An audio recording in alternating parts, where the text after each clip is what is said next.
Hi, I'm Alejandro at Voiceopia, and I'm going to show you how to do an attended call transfer during an active call with your new Voiceopia phone.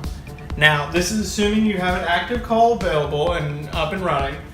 You're going to click the transfer button on the phone. When you push that, it'll put the person on hold that you've called or are on the call with.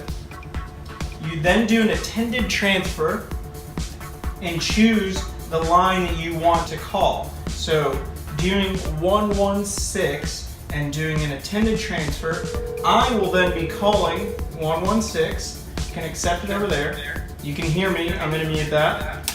I'm going to say so-and-so is on the line, and they will say yes, okay, and I will complete the transfer by pushing the transfer button.